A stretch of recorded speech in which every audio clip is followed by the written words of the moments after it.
Добрый день, коллеги. Мы сегодня продолжаем. Welcome, ladies and gentlemen. So here we are with yet another event, part of our series called CDO Today. Well, it's a big world and there's a lot of transformation in the world, and we have all the greatest and latest about CDO world. And we're talking about data, very, very important topic. Well, in Russia, as you know, we're used to the fact that this is always on top of our agenda, all sorts of sanctions, limitations, but we're not the only ones, of course. Many, many other countries in the general global community, Europe, the United States, and others, well, are adopting very, very important policies such as Gdpr, privacy acts that install certain limitations of what you can do, of what you cannot do. But despite that, despite the fact that, well, some say that Europe is quite conservative, but it's actually turning around and it's trying to convert itself into something that is going to be at the forefront of the whole digital innovation. So, and in line with that, we are seeing very, very exciting policies and government innovations, such as creating one single European data space and opening up the market not only for the government but also for the private sector. You can find the details on the EU official website.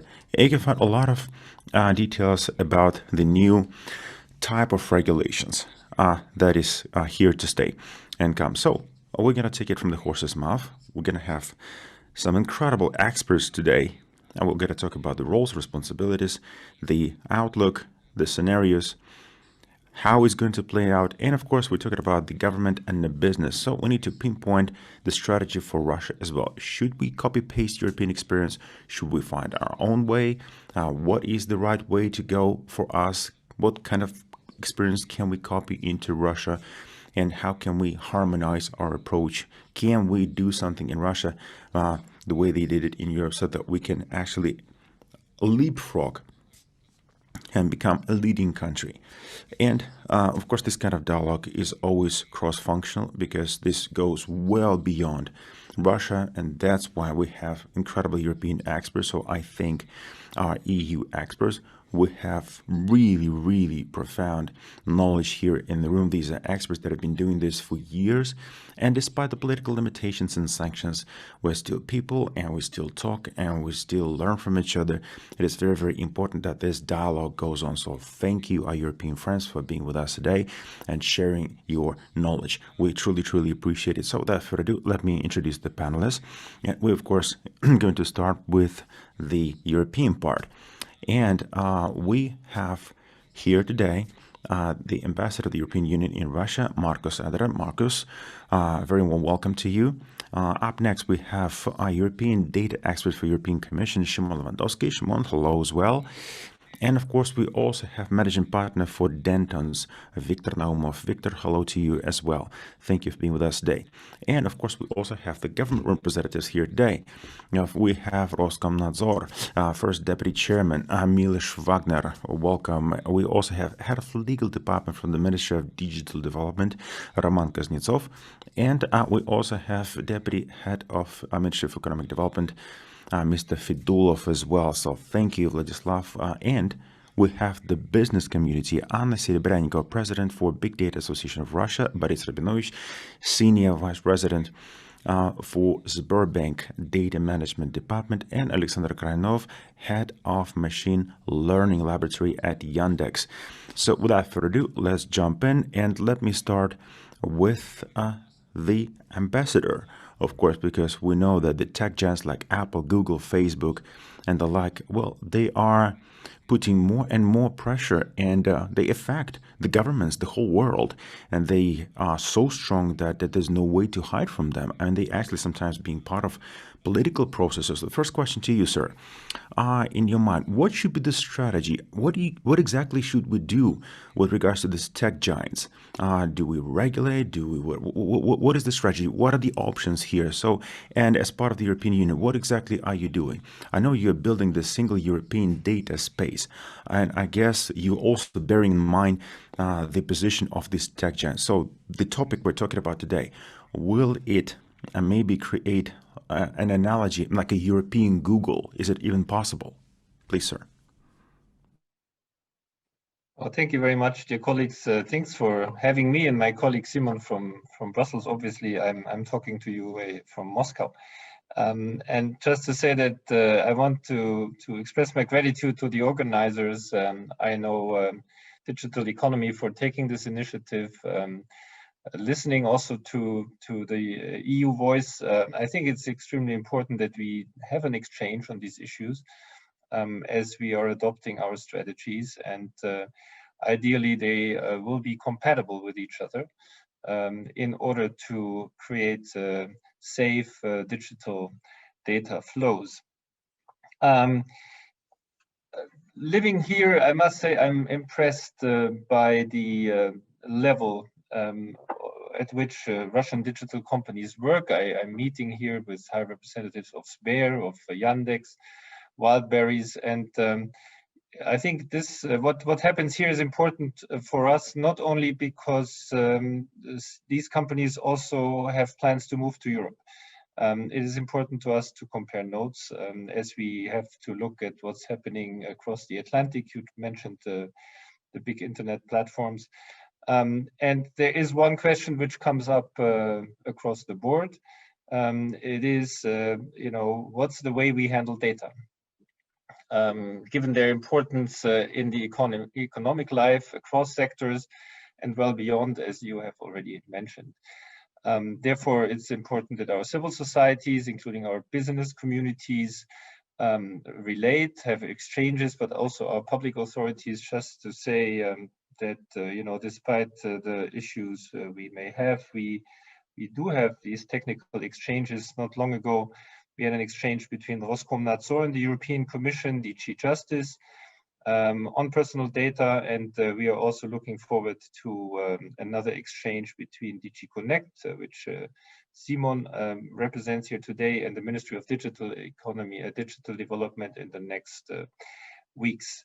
It's a truism now that COVID-19 has accelerated and highlighted the digitalization of the society and the economy, and we're talking about everything across the board: business, administrative services, education, healthcare, cultural, creative activities, communications. They all depend on connectivity and digital assets to continue functioning. And we are also very clear in Europe that COVID, maybe more than before, has exposed our dependence on technologies coming from other parts of the world, provided by big online platforms, which you have mentioned, and we need to act. That's very clear. So in view of this, and you asked me about the strategy, I will say a few general words about the strategy. Simon will be in a much better position to give you more explanations and more in detail. But just to say that the European Commission adopted a strategy for data that relies on a mix of policy measures, including new legislation and also substantial funding for research and innovation. The strategy includes new initiatives on data governance and on fair and trustworthy digital market practices, so that EU citizens and companies operating in the EU should be able to rely on EU levels of data protection and security. The Data Governance Act consists of three main distinct elements. First, data held by public bodies. We want to enable the possibility to tap into those data that are currently not shared because they are sensitive. They're sensitive because they concern someone's rights, and those rights could, for instance, be on intellectual property rights, commercial confidentiality, or privacy. With the new rules, such data can now be shared. They can be made available for reuse because the level of legitimate protection will be maintained, even if they travel to other countries. Second, to facilitate data sharing, we are creating principles for trustworthy intermediaries that will provide the basic infrastructure for data spaces. The principle behind the intermediaries is to boost voluntary data sharing whilst preserving control over the data from companies and individuals. This will only work if those intermediaries are fully trusted, obviously. And therefore, several caveats will have to ensure this trust. To start with, such intermediaries are required to notify the competent public authority of their intention to provide data sharing services and they will ensure the protection of sensitive and confidential data. And they will have to comply with strict requirements to ensure their neutrality. In practice, that means that data intermediaries will function as a neutral, and I underline a neutral third party that connects data holders and data users. Framework offers an alternative model, as you now understand, to the current data handling practices offered by the big tech platforms. Public bodies and companies will only be ready to share data if they are certain that their data will not be used by data sharing service providers for any other purposes than those which had been agreed upon before. And this is all about providing a safe environment for those willing to share data. And the third and last element of the Data Governance Act is that these principles also apply to us individuals whenever we wish to share our own personal data or donate them to serve for a more general public or medical or any other, say, public interest. For instance, people suffering from rare diseases may voluntarily share the data of their medical tests to be used to improve treatments for those diseases, but obviously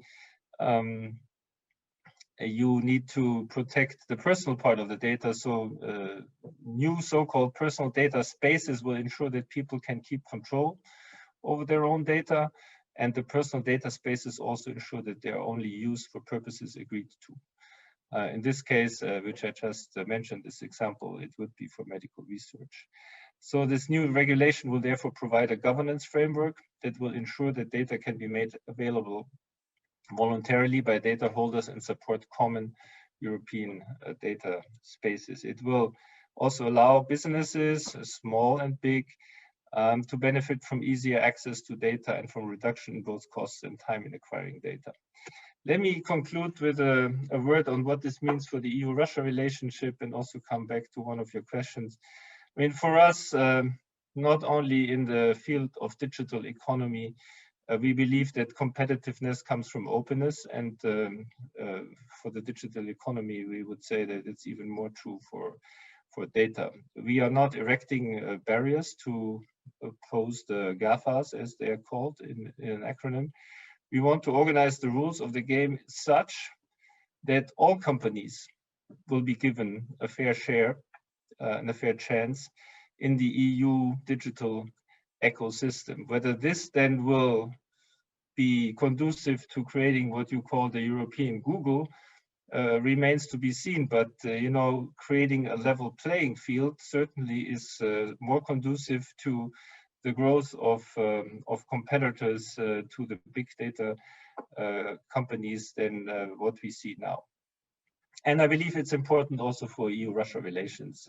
We have to keep our borders open to the point possible, and also to the mutual benefit of our digital sectors on both sides, but also across sectors as they increasingly rely on data and digital tools. I should say that we follow with concerns developments that aim at cutting the Russian economy from important resources provided by foreign and, for this purpose, EU companies, such as efforts to localize softwares, as well as imposing VAT on foreign companies while it remains waived for local companies. Again, we believe that openness is the best recipe for competitiveness and also for everybody having access to the best available technology. Now, to thank you again, let me say that we are confident that the European data space can thrive in full respect of European principles and rules, such as personal data protection, consumer protection, and competition rules. In this way, we believe that Europe's data governance will become a viable alternative to the current model, which you have described, being dominated by big data providers and processors, dominated by the big tech platforms, mostly from the United States, but of course increasingly from China. I would thank you very much for your attention and and for your readiness to invite us and to listen to us. And I'm myself looking forward to what Simon has to say. Thank you very much.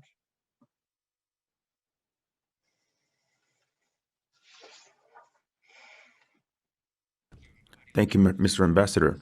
Absolutely. So we have Szymon Lewandowski, European Commission expert that has direct influence and direct involvement into this initiative. So, and he will join us momentarily. And let me just point out and maybe ask Szymon to talk a little bit more about these intermediaries, because when it comes to data exchange, especially when it comes to personal data and also other type of data, is quite limited.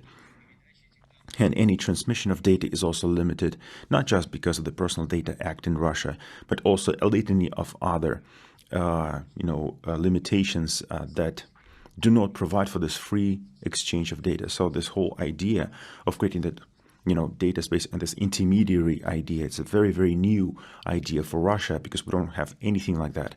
And so maybe, Szymon, you can actually give us more details about that in your presentation. Yes, thank you.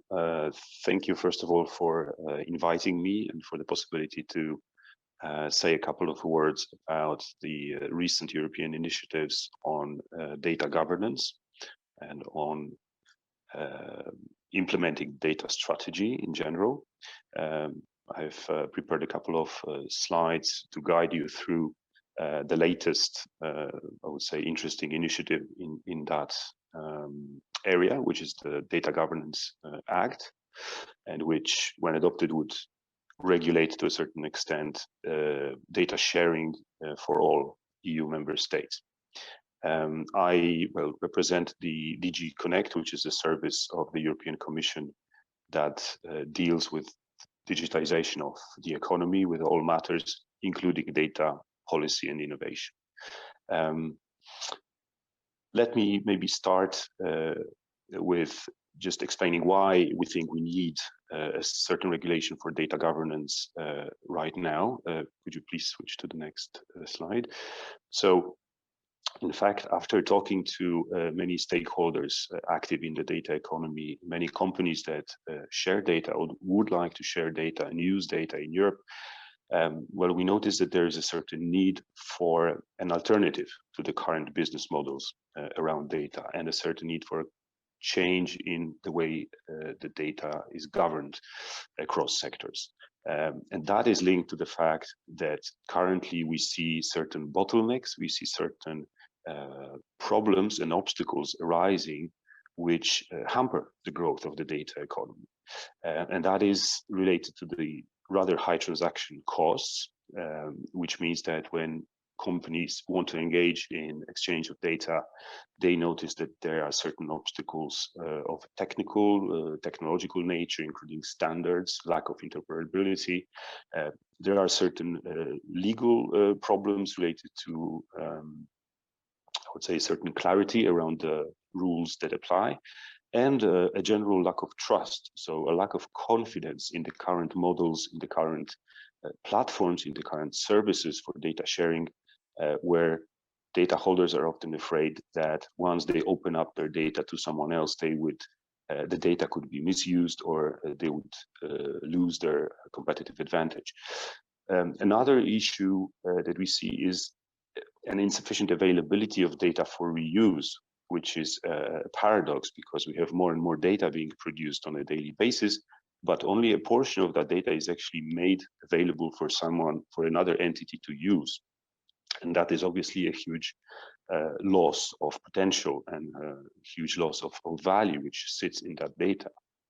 And then resulting from this is something which is typically European, which is a problem that when we have a market failure, when the market cannot itself easily solve a problem, different member states of the European Union may try to solve this issue in their own way. And that is a problem for the internal market. So there's an issue which is a regulatory fragmentation, whereas obviously the aim for us is to have a single market for data, just like we already have a single market for goods and services. Could I ask for the next slide?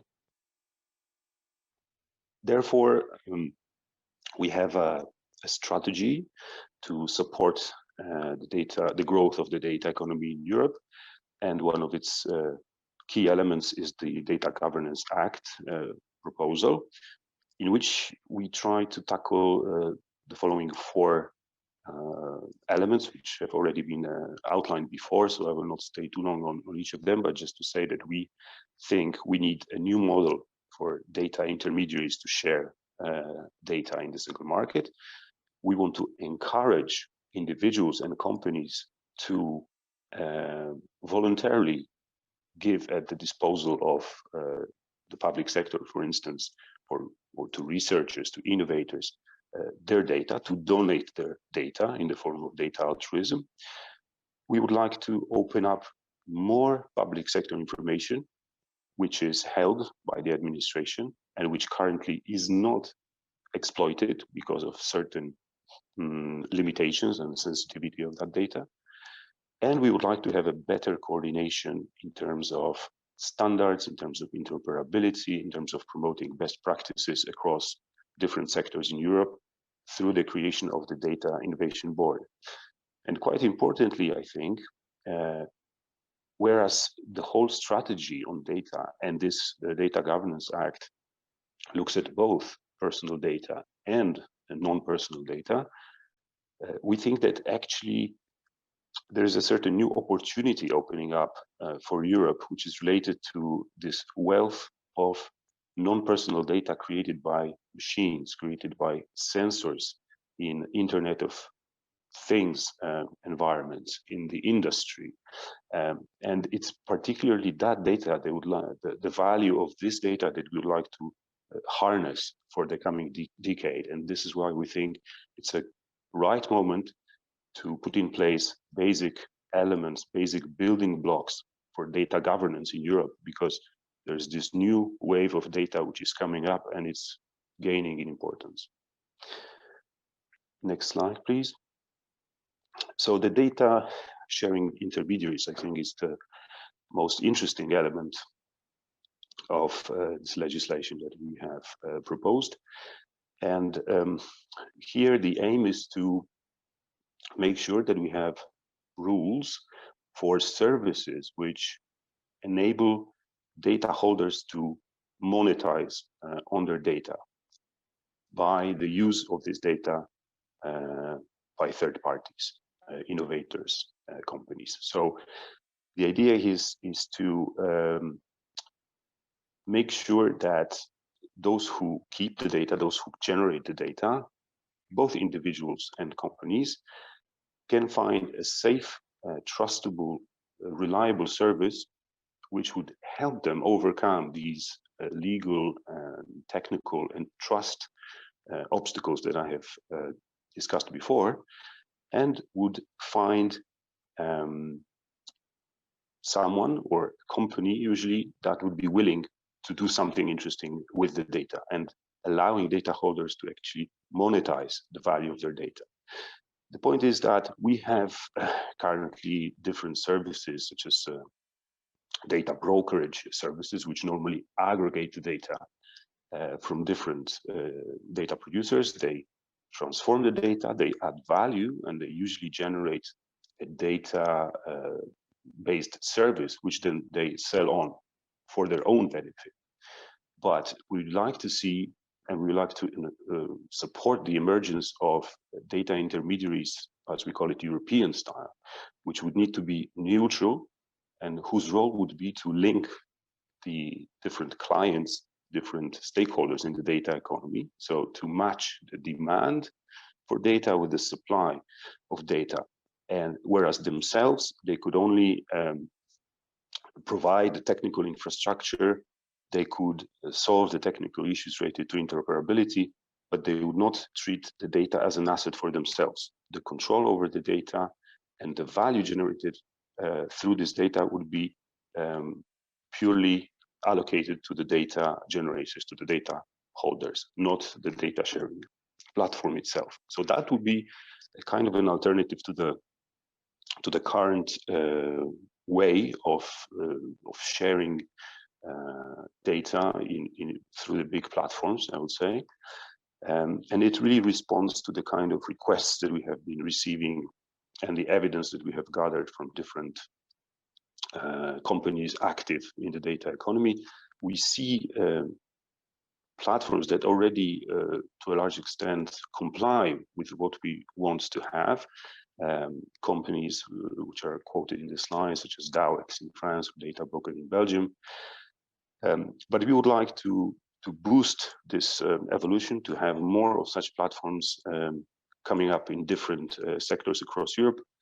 And by including an obligation of notification for these data sharing services, we would also increase the trust, because it would be there would be a sort of a seal of approval from a competent state authority that would give the users of such services reassurance that their data is not going to be misused, is not going to be used against their competitive position, and it's going to be only used according to the conditions that have previously been agreed. Currently, this is a big problem in the data economy that we see in Europe, which is holding it back. Next slide, please. So, as I mentioned before, apart from the sharing mechanism that we want to see harmonized and reinforced across Europe, we think there is a lot of potential for data to be actually donated without any direct reward. So, instances where data, especially huge quantities of data, like pan-European data sets coming from different member states, could be used for the benefit of research, for the benefit of innovation. Of course, we can imagine pharmaceutical companies, we can imagine health research, we can imagine environmental concerns, all kind of objectives of general interest could really benefit from us, citizens, but also companies giving away some of their data to be analyzed, to be pooled and processed for the common good. And for that, we foresee a procedure of voluntary registration, a kind of a label, which is called Data Altruism Organization Recognizing the Union. Let's imagine a kind of institution or organization like a Red Cross or some other notable charity, which is specifically focusing on data and enabling data donation. We think that this is a good idea, a complementary way to increase data sharing in Europe. And as we know, data is a major asset of the digital economy. So we have to do everything we can to release the potential of data for both the economy and business and the society and the common good. Next slide, please. This is linked, of course, to the fact that there's a lot of data held by the public sector, and this data has a lot of potential and a lot of value. We already have an open data directive, which is a legal framework that basically includes what we call a right to reuse, meaning that as a principle, everybody in Europe, all companies and all citizens have a right to request information held by the state, and save for very particular exceptions and exclusions, most of the data held by the government has to be made reusable upon request or proactively online. But some datasets cannot be easily exploited. Some of these datasets cannot be simply published online, and that is mostly because they are covered by some sort of limitation, such as personal data protection, such as third-party intellectual property rights or trade secrets. And we think it's a shame, because there are many registers, many databases held by the public sector which could be exploitable, which could be made usable. And therefore we have put in place certain rules to, I would say, extend the best practices that we have seen across Europe in countries like France or Germany or Finland, where there are specific bodies and specific processes that have been put in place to enable safe processing of, for instance, personal data sets for the benefit of science or for the benefit of innovation. And this is the kind of model that we would like to extend across Europe. We would also like to make it easier for companies to actually learn about this kind of data, which is available to them. So there is a one contact point, a single information point for each member state that's going to be set up, which would give all the necessary information, which sensitive data is available, under which conditions it can be used outside of the public sector or in a secure digital environment, for instance, like is the case for most of health data or microstatistics, for instance. So again, opening up more valuable data from the public sector is something that we think could really power up the digital economy in Europe. Next slide, please.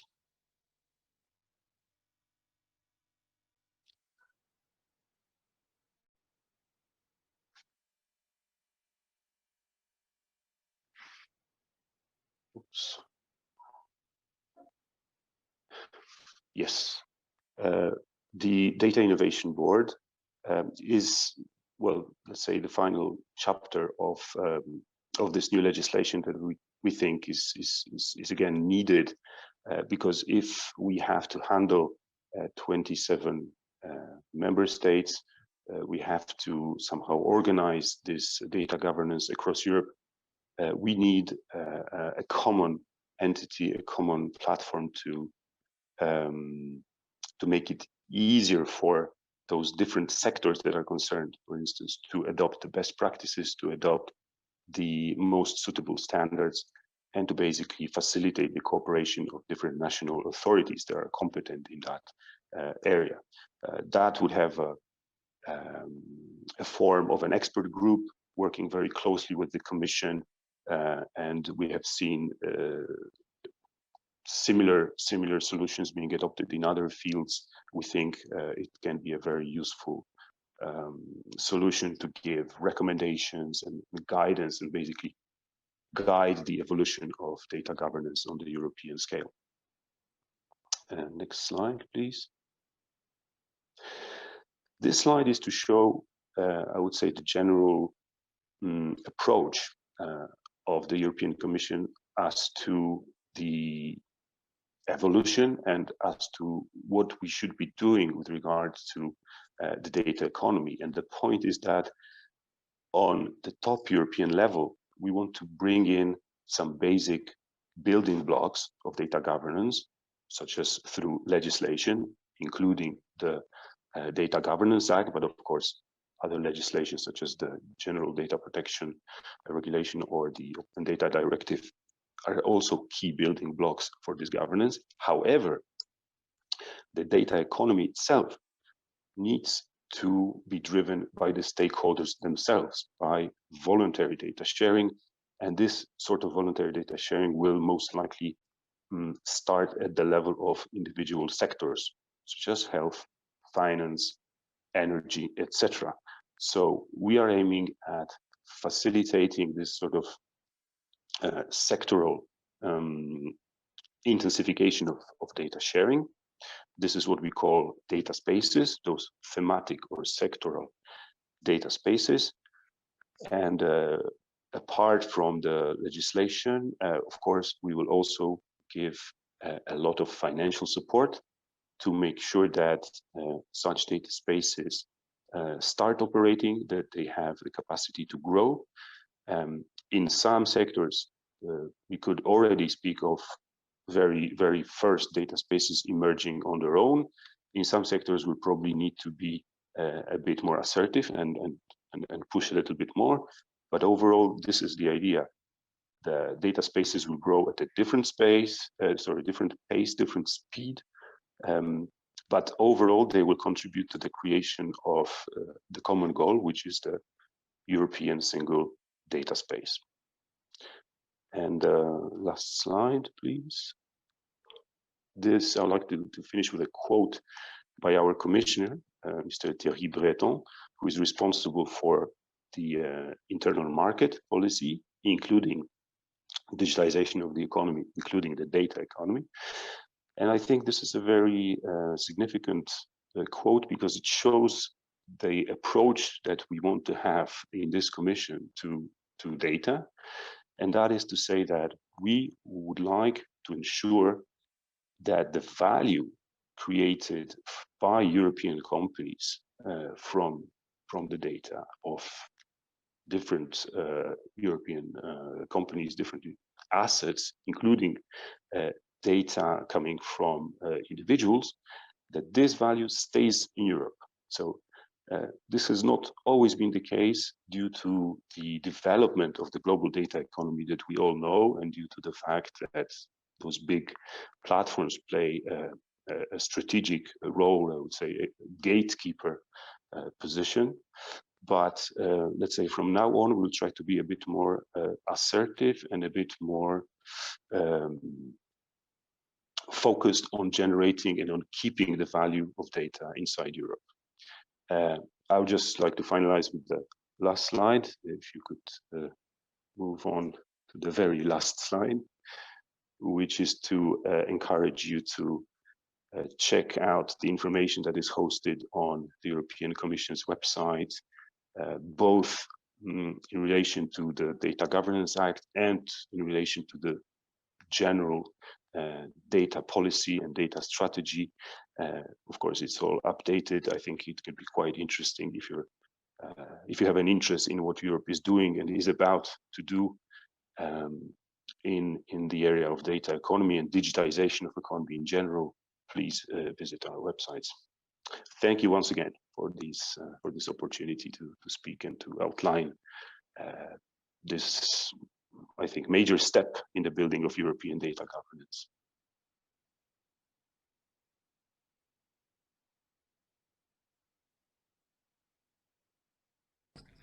Thank you very much, Shimon. And let's not forget that we're actually webcasting it live via YouTube, and we have a lot of questions on YouTube. And I'm sure, of course, we'll come back to the Q&A. Because we're just getting started. This is a very exciting initiative, and everybody's wondering, and there's so many questions, of course. But we'll definitely come back to it. So let me, by the way, take two of the most pressing questions that came from online viewers. So the first one is about the legal component, which is the intermediaries. What kind of legal form? I mean, are they quasi-government, or can they be totally private? Just how independent are intermediaries from the government? So the first one. And the second one, these altruistic intermediaries, what are their stimulus? Is it like a code of ethic? What will enable their existence? Because the function that they perform are capital intensive. It's not a free lunch. So what is their rationale?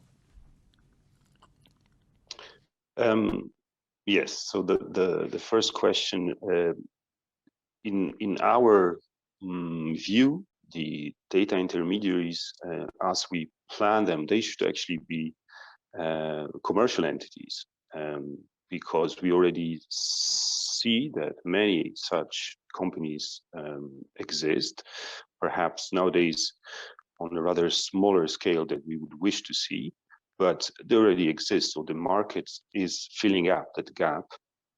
And so this is really the aim, to empower fully commercial and completely independent entities to manage data on behalf of their clients. There is a notification procedure foreseen, just in order to make sure that there is a certain oversight of the competent authorities, so authorities that are competent in data topics. But there is no steering, no control, no state capital which is supposed to be involved in the functioning of such entities. They can be fully market-based, and the idea is simply to give them a little bit more of recognition through the notification process to ensure trust in their operation, and that's all. And as regards the data altruism entities, well, of course, it can be resource intensive to handle the data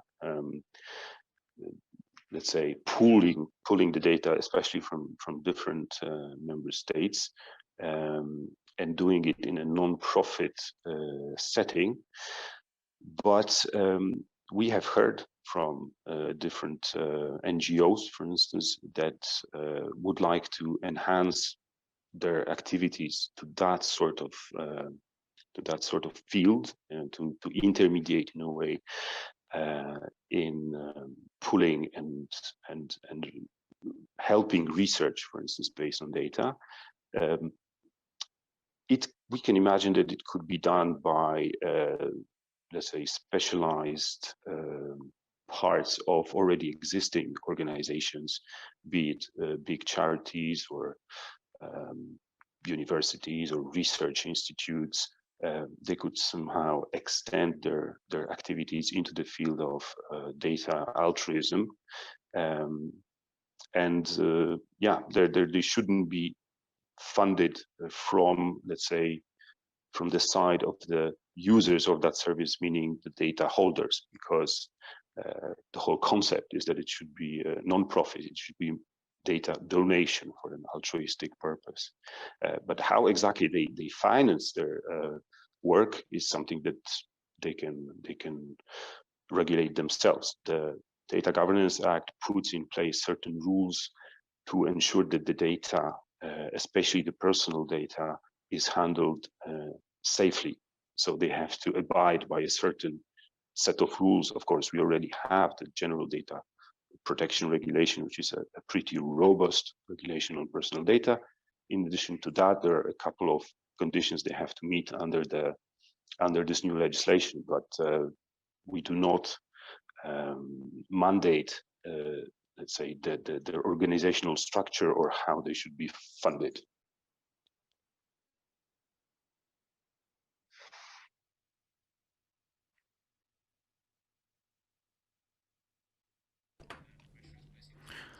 Thank you very much for that answer, Shimon. And, I think that we need to move on from the European one, from the European experience, to actually have Victor Naumov, who is a global company representative, not just European, but global. So, Victor, you're an expert. So tell me, can we say that Europe has some exclusivity in terms of the regulatory initiative? Because I've heard that something similar is done in Australia. And maybe there are other countries that are also thinking in similar terms. So can you please comment on that? I was just wondering, just how widespread is this idea, this kind of mindset? Is it like super novelty, or is there more and more of it? Just tell me. Well, yeah, thank you very much, Dmitry. Hello, everyone. So, so should I share the slides or you will share the slides? Okay. No, sure, you can do it. You can do it. It's much easier. Okay, thank you. So I represent Dentons. I'm a managing partner from Dentons, and this is an international company. So let me give you a global perspective. Well, the topic is very exciting, and true, many countries in the world are dealing with it. And what's happening in the European Union is really what we call best practice. And Mr. Ambassador and Mr. Lewandowski have given us a very comprehensive view of how it will work. They've given us all the key ingredients of what's to come. Well, that said, let me point out the fact that when it comes to developing a government policy, well, and look, it's not a new thing. I mean, countries around the world have been trying to tackle this issue for years and years. And it's a very important topic, so no wonder governments have been trying to break that code, right, and to find their secret sauce. And because of the pandemic, of course, it accelerates because we're all becoming more and more digital, and definitely this area becomes more and more critical. And what's happening at the moment, well, cannot be explained as already set in stone. This is not a set in stone. We cannot say that, hey, this is the holy grail. Like the EU is the way to go.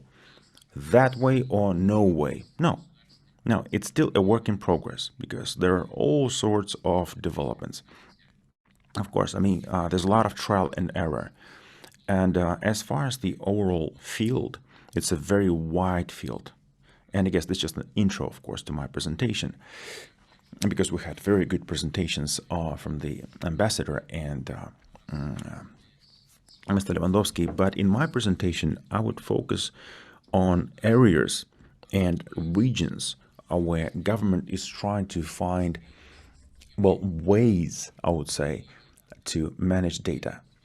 That said, if you look at this whole topic, ideally, potentially, in the future, we need to have a system that has a balance of interests. And when it comes to the balance of interests and the balance of powers, well, there's so many ingredients to it. Well, because this, of course, there's the government versus private sector. That's one balance sheet. And it's been here for ages, right? It's a very tough and a very complex dialogue. That's what we've always been trying to tackle, because there's the government and its control, and there's the civil society, and there's also businesses. And every stakeholder wants to protect their own turf, so to say. We know that. And since, well, the end of the 20th century, because of the globalization, we're now also thinking about the single data space, such as internet, the World Wide Web, right? Because, well, it's a global thing. And during this digital transformation, when the protocols and the technology standards are providing seamless data transmission, well, take social networks or World Wide Web, and it's all very, very cheap. Of course, when it comes to who keeps data where and processes this data, this becomes very, very important, because there's so many data and they flow all over the place. There's one more thing, by the way, when it comes to the governments around the world, because here, I mean, for the past maybe 10 or 15 years, we have this brand new marketplace, these new stakeholders. Let's call them internet governments. Let's call it that way. Social networks like Facebook, they're so big and they have so many subscribers that they're quite comparable to governments, to actually countries. And because they're so popular and they have such a loyal audience, that means that they can influence not only locally, but globally. So it's a very intricate, play. And to find that equilibrium so that we can manage and control data, well, that's a very difficult thing to tackle. That said, let's go back to the previous experience and let's have a look at the presentation. And this whole data area is very, very vast. And from a legal standpoint, there are so many different attributes. Well, of course, there's such thing as personal data. There's also the so-called public data. There's big data. There's industrial data. And there are different regulations, right, that try to tackle all these areas. So all sorts of data, personal, non-personal, so lots of ways to classify data. And these are very, very big pools. And you can find some success stories in each and every one of them. That said, when it comes to the policy, when it comes to big data management, and everybody talks about the big data management, well, you don't see any holistic end-to-end approach anywhere in the world that can effectively and efficiently manage all of these types of data at the same time, right? And make sure that nobody's rights or responsibilities are infringed upon. You can call it a very fragmented, very patchy field. There's lots of different regulations. It's a very fragmented space, and there's no holistic approach. That said, when it comes to, well, let's say the European Union, for example, I would say that historically,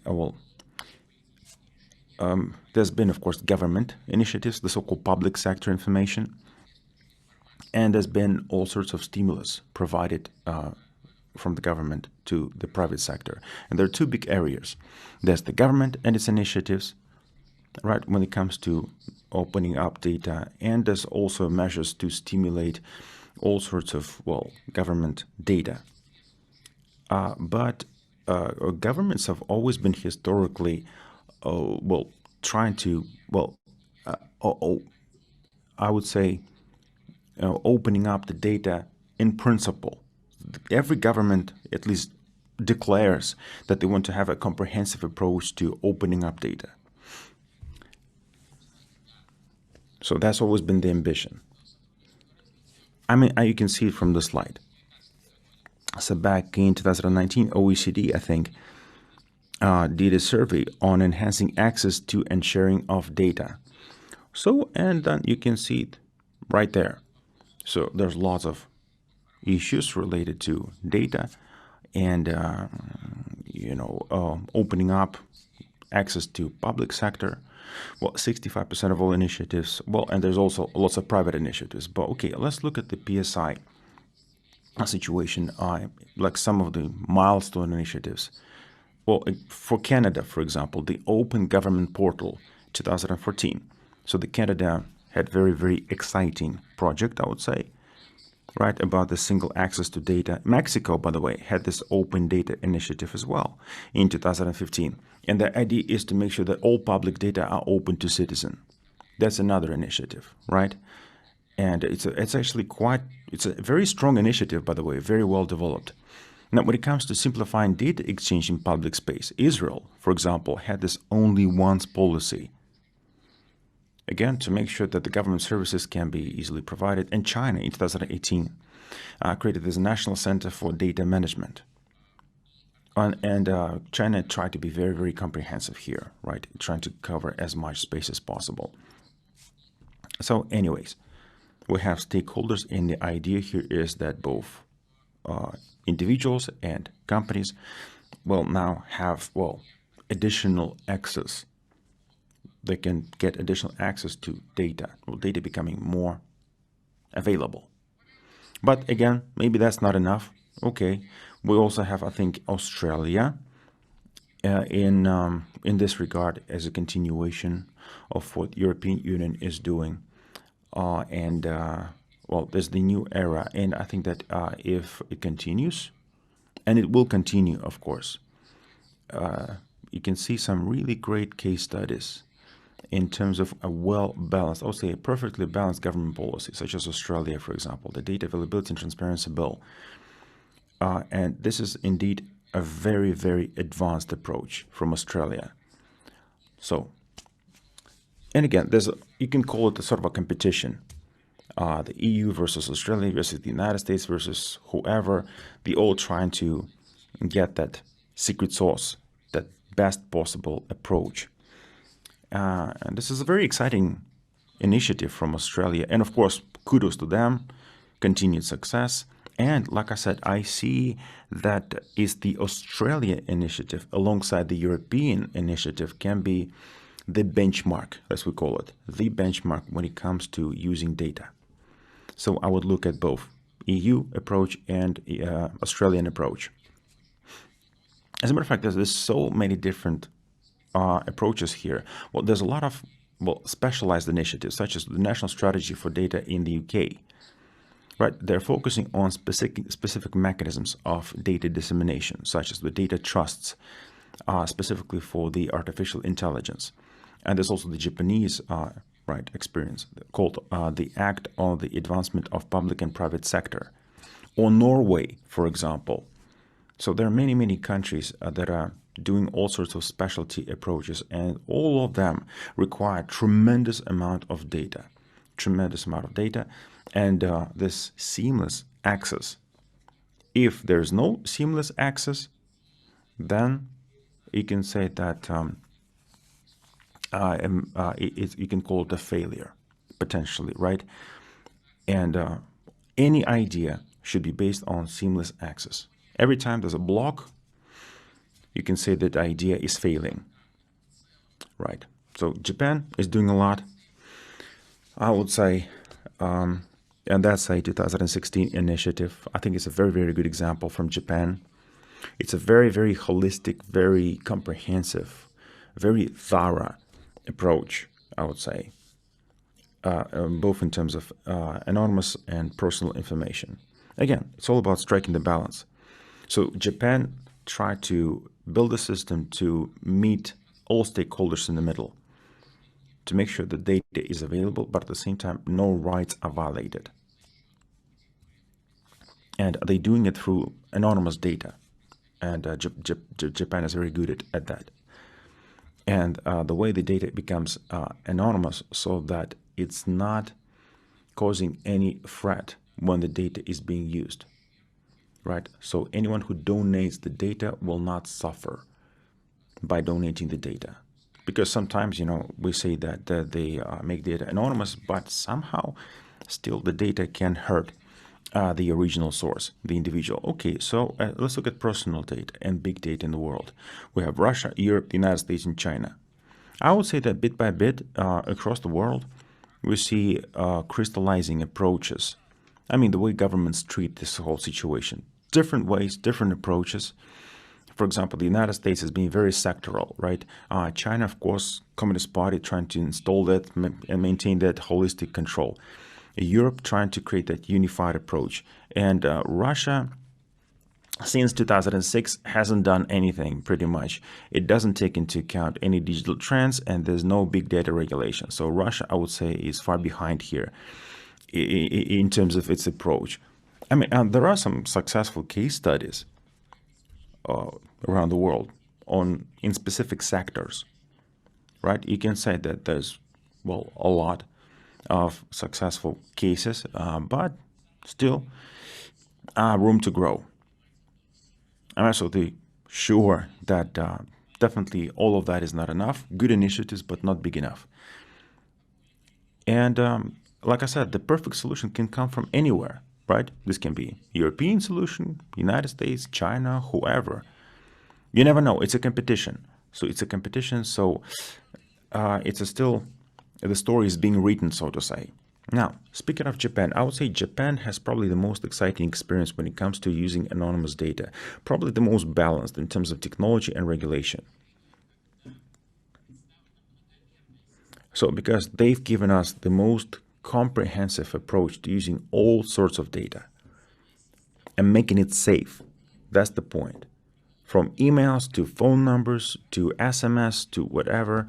So all of that can be used as identifiers and at the same time made safe and anonymous. And if you look at what's been happening in Japan recently, I would say it is something that everyone should at least be aware of and learn from. So Japan did a very, very good job in this. So just to wrap it up, of course, it's a very exciting area and a very comprehensive one. And I would say from a legal standpoint, the biggest problem here is, I would say, the nature and the current geopolitical landscape that we have, unfortunately.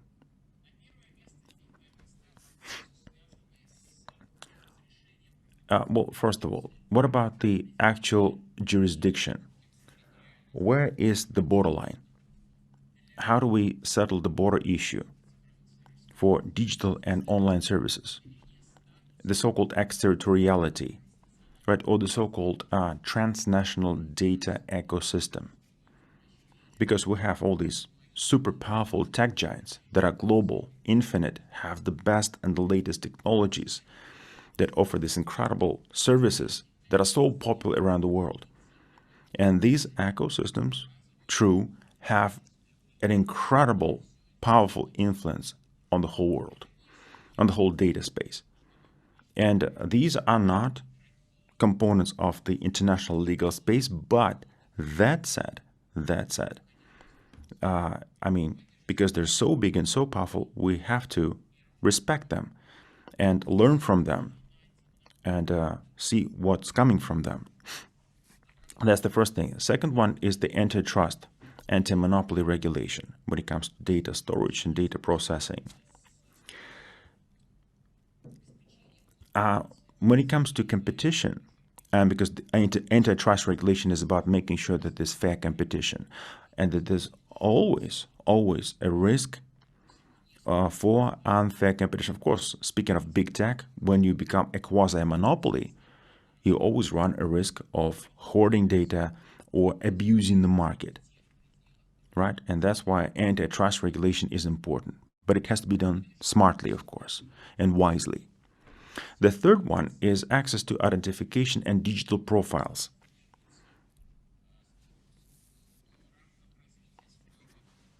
And digital economy has to do with the digital trail, digital profiles, and identification. These are both government and private. And a lot of that can be done through self-regulation, such as you can have like a consortium of technology companies that create standards when it comes to digital profiles and identification systems. Because anyone who is part of the digital space has a digital profile, and the question is who and on what terms will provide this kind of access to digital profiles. And this one is not so much about the government, but mostly private digital accounts and profiles. But as part of the government regulation, we need to also think about the identification system and access to digital profiles, which is a very difficult area to tackle. And the last one, last but not least, very difficult one, I would say, is something that's been gaining and becoming very popular in the past 10 years. The so-called privacy, right? Confidentiality.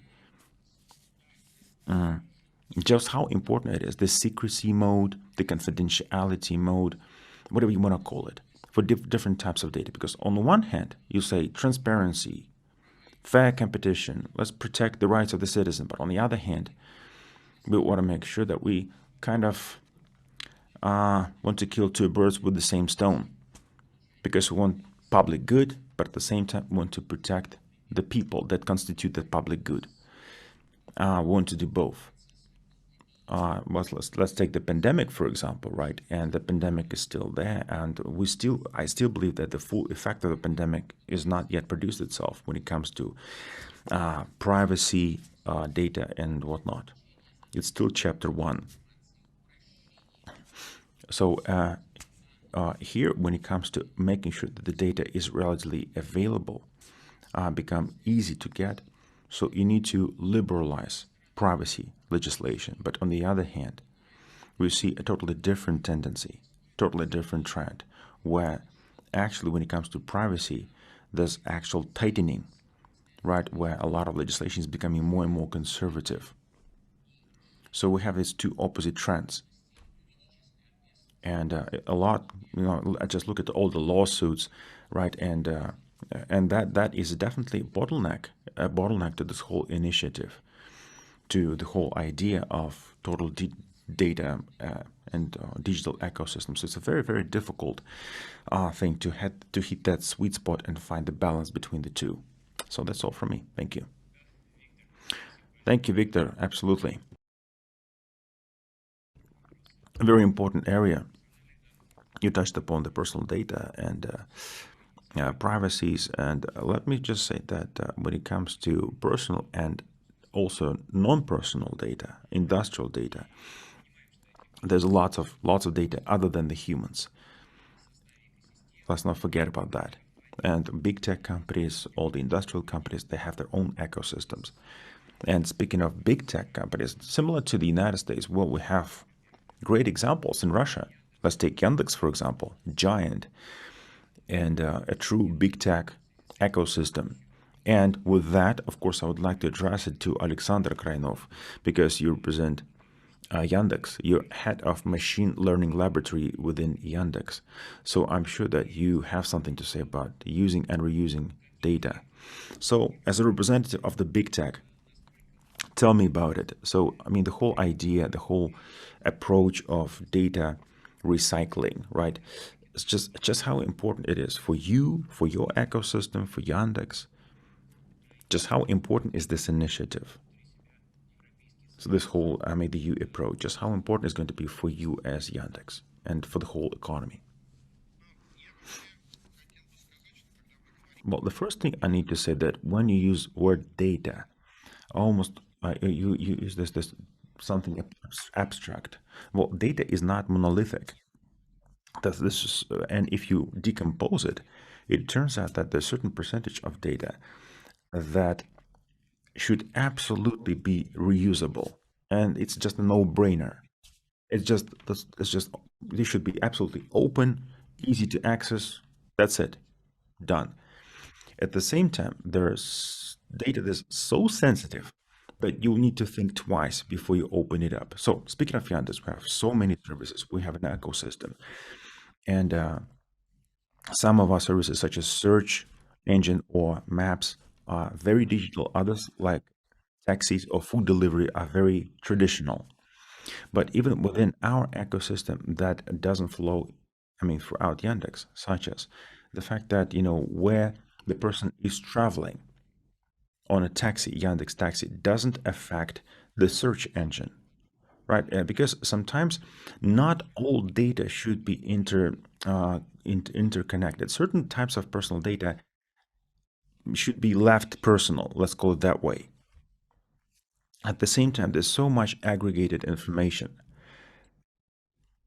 and that aggregated information will not affect a particular person, but at the same time will tremendously help, for example, our search engine or our maps and things like that, right? For example, when we provide our taxi services, we need aggregated data so that we can analyze traffic jams, flows, overall traffic intensity, and things like that. So there's a lot of predictive components that you can extract from aggregated data. So there's lots of solutions, lots of ideas, and lots of different types of data. And thank God, there's a very clear relationship here. And the relationship is that the more clear, the more precise, and the more safe the data is, then the more obvious it is that this data should be used, reused, that should be available for common use and in public access. I think it's a very good indication, by the way. If you can allow to put data in public, open space, that means that this data should definitely not be regulated, right? Because they're open space, right? If the data is open for reusable things, so then don't regulate it. That's it. So very interestingly enough, that in the European Union, they're not trying to tighten the regulation, but instead they're trying to actually enable the marketplaces, enable data transmission and data exchange. This is a very good initiative. I think a lot of opportunities here for sure. And let me give you an example, something that we've all been seeing, the situation with the coronavirus.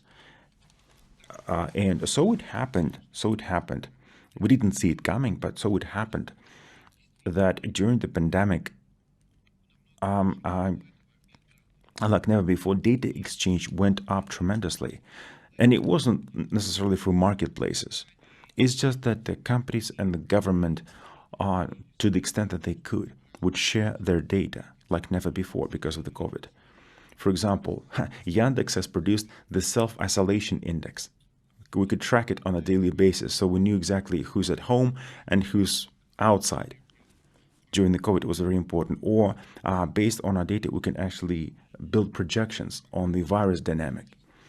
And we shared it with the government. So they know exactly how many people are ill, how many people are in hospital, how many people use ventilators and whatnot. So, and having a huge marketplace, we would also, every time you log into Yandex, the front page, you see the pandemic index. So we made everything public so that people know exactly what is happening with the COVID, etc., etc. So this is a great example of collaboration. Or one more example, let me give an idea. The government is opening up a lot of data. For example, you can actually, when you use public transport, you can easily know exactly when is your bus, right? And if you're standing on a bus stop, you log in for the app, you know exactly where exactly is your bus. Is there a traffic jam? Is the service okay, not okay? Should you wait for the bus, or should you take a tram maybe, or a subway? So a lot of these data becoming public, and they offer tremendous value. If you compare the pros and the cons, the pros definitely outweigh the cons, for sure. So in terms of conflicts, I don't even have it on the back of my mind.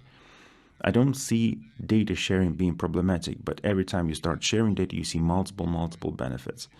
So the benefits by far outweigh any negative components here. And in terms of data privacy versus reusing the data, extracting profit, etc. So yes, we haven't yet struck the balance here, simply because it's all growth story. So we are not using data to enough extent. We're not exchanging data enough to even talk about who's going to benefit or who's not going to benefit. We need too much data. Yeah. So be careful what you wish for, so to say. Right.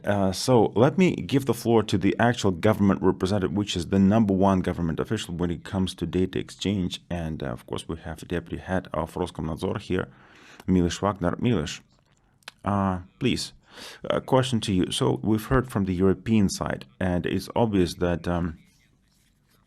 it's an expansion. It's an add-on to the current data. So there'll be more data. And as far as Russia, of course, Russia has always been looking up to Europe as an example to follow, right? And Russia has joined multiple conventions and directives. So would you comment, please, as a regulator, this initiative, just how far off is it compared to Russia? How close is it to what Russia is thinking? Can it be copy-pasted and adopted into Russian space?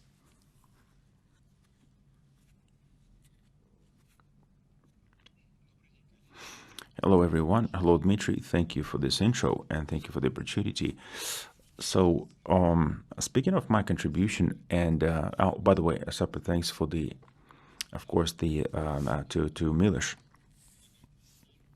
Thank you very much for that, and thank you, Shimon.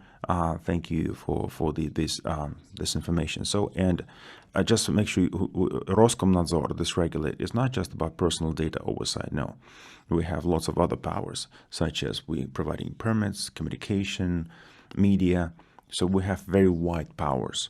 It's one of the key regulators in Russia. But when it comes to personal data, of course, we provide direct oversight over personal data. And we also make sure that the rights of individuals' rights are followed. And this came from the EU Convention 108. So, and this is our direct mandate. So we treat everything that we do via these direct mandates that we have. So based on what I've heard from the European side, my takeaway is that actually it's a very similar approach. If you compare EU approach and Russia approach, very, very similar when it comes to data, especially personal data. Very, very similar. And from what I understand, this initiative doesn't contradict the privacy, the confidentiality. The Gdpr is still there, right? It doesn't cancel Gdpr. And there's still control from the government in terms of the implementation. And we also heard it from Shimon that, so, I mean, the data should in the European Union, right? It's very, very important. So the data is used and reused and in the European Union.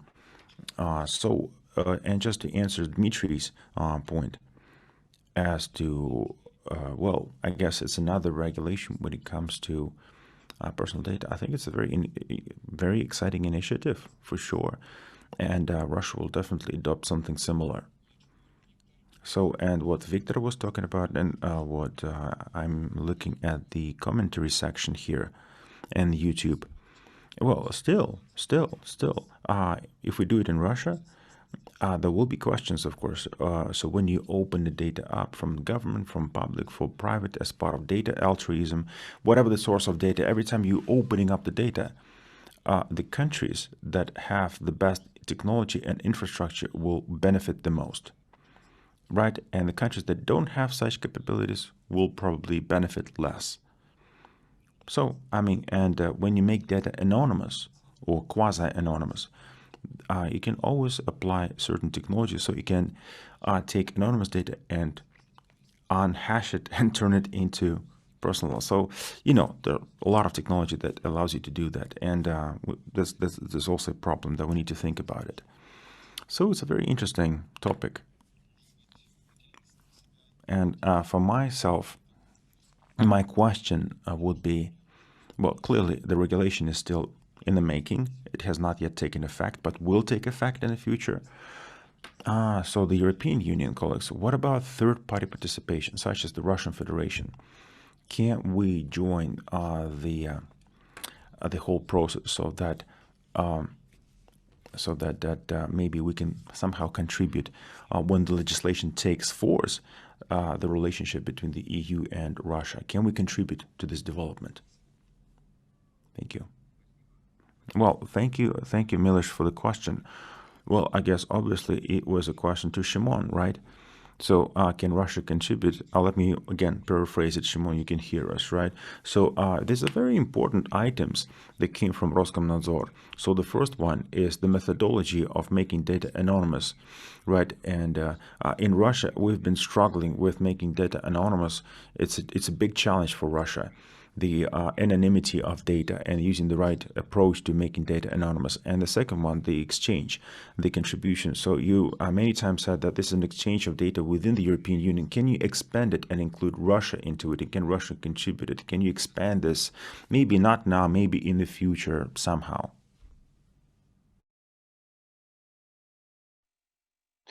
Hi.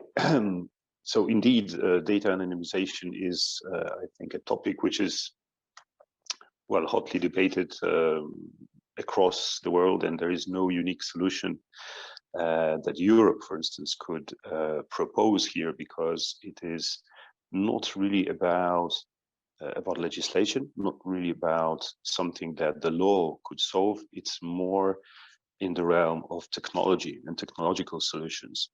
So we think we have a very robust rules when it comes to data protection. We have the Gdpr, the General Data Protection Regulation, which obviously in many cases makes it almost a condition for data to be usable, meaning that personal data, unless it's fully anonymized, can only be used under very strict conditions of, well, of course, consent and other possible legal basis that could apply in any given moment. But anonymization would really help us solve many of the bottlenecks that we currently observe. And this is why our approach in the EU is rather to try and solve it through technology. So we have a lot of funding foreseen for pushing the innovation and research into the technologies that could really guarantee the anonymization of personal data. Now, perhaps, as is very often the case, in technology, one solution basically can create a different kind of problem, or perhaps the same technology can be then used to de-anonymize data. This is possible, but in the current environment, we think there are ways of ensuring safety of data, and we have also in the Data Governance Act actually foreseen conditions for what we call bringing the algorithm to the data rather than data leaving a safe environment. We think this is also one of the possible new ways of treating sensitive data and exploiting its value in a safe manner, in a safe environment. And the second issue is how there are some rules in the Data Governance Act which tackle international data transfers. So in general, within Europe and on a also, let's say, wider scale, we think that data localizations restrictions are not the best way to approach the data economy, because of course it's a major limitation. Nevertheless, since we have put so much effort into creating, let's say, a safe environment for data within the boundaries of the European Union, we have rules in place that would enable transfers outside of Europe, of course, but on the condition that the data is also safe there. So we have already this system put in place for personal data, and we intend to also roll it out for non-personal data, meaning that transfers outside of Europe are welcome, under the guarantee that the data will be treated with a similar degree of, let's say, protection when it comes to personal data protection, when it comes to trade secrets, when it comes to intellectual property rights, etc., which I think is a fair approach. So there is certainly a possibility for engaging countries outside of Europe, and in various ways. Of course, there are all sorts of treaties and conventions that could be updated, that could be developed to make sure that there is a common level, let's say, of security and insurance when it comes to data transfers across the borders outside of Europe.